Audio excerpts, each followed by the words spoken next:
Hello, this is my TED Talk. My name is Samuel Halsey. This is an extensive view of history with various pictures and quotes. No, this is too boring. Let's take a selfie, real quick. All right, everybody in the camera. Everybody smile. Yeah. So why did I do that? Did I just crash out and decide that I don't want to do my TED Talk? No.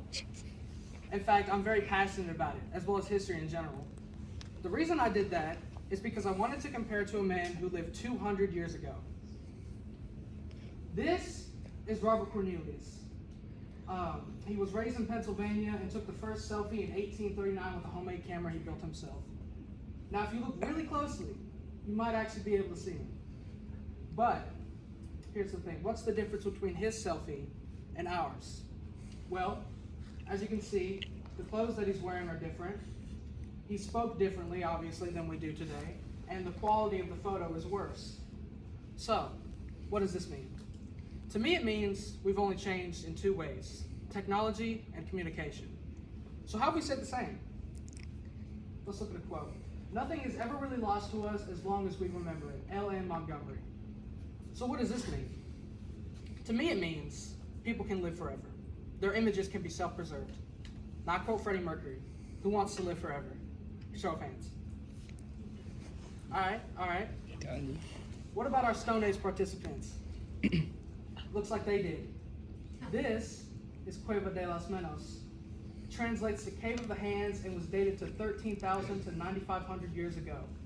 This was their selfie, their way of self-preservation, and their way of saying, I was here, I existed, I want to be remembered. Let's look at another example. This is graffiti outside of a bar in Pompeii.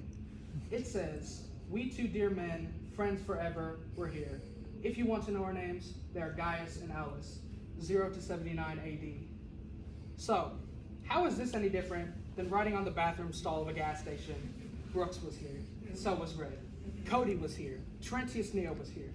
It's all the same, and that was their way of being remembered. But humanity has not always been beautiful. In fact, it is a mixed bag. Let's look at a good example of that. Aristotle, a Greek philosopher from the year 384 to 322 BC, says, "Let there be a law that no deformed child shall be raised." Well, that's confusing. Why would an intelligent man such as Aristotle say something like this? I mean, surely a Greek philosopher would think otherwise. But maybe it's not about intelligence. Maybe it's a simple question of morality. Ramito II, 17 to 20 years old at age of death 11,000 years ago, which was a pretty healthy age for the time. He was buried in a cave of honor with animal paintings covering the walls. Now this means he was tolerated or at least even respected by his community, even though he had dwarfism. So what does this mean? Does this mean that cavemen had more morality than Greek philosophers? I don't think so. I think that humanity is a melting pot of emotions. I think that we all have good and we all have hate. And sometimes good and hate can be brought out in the worst of us and the best of us. Here's a good example of that. Joseph Goebbels, the Nazi propaganda minister who worked for Adolf Hitler. Not so fun fact, this is the look he gave his photographer when he found out he was Jewish. He says in 1933, "One day our patience will run out and then the Jews will find their impudent lying mouths shut." As you can see, this is pure hate. This is an awful person. He did not care for anybody but himself. Not even his own family, as he poisoned his 6 children, killed his wife, and then killed himself when the Russians were going to capture him. But what about somebody who stood for equality and justice for all? Somebody who actually cared for his fellow man, and someone who actually respected his children. Martin Luther King Jr. says in 1963, "I have a dream that my 4 little children will not be judged by the color of their skin, but by the content of their character."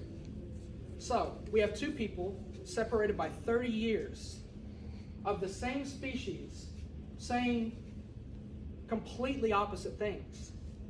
Now, these people have conflicting views, and that is how we've stayed the same. We will always have conflicting views with one another. That's how we've stayed the same. That's how we haven't changed.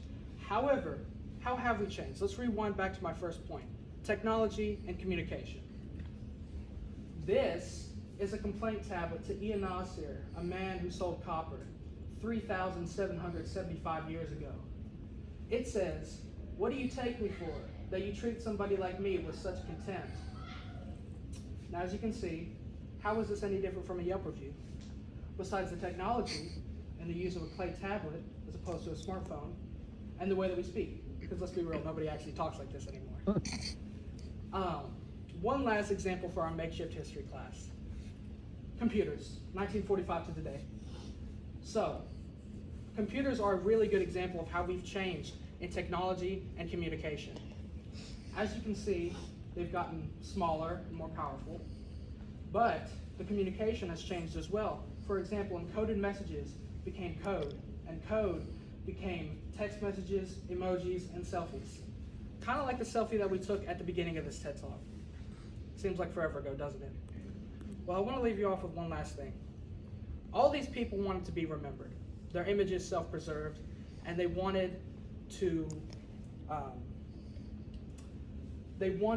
be remembered for what they thought was right or what was truly right. So I want to leave you off with one last question. What will you be remembered for? Thank you.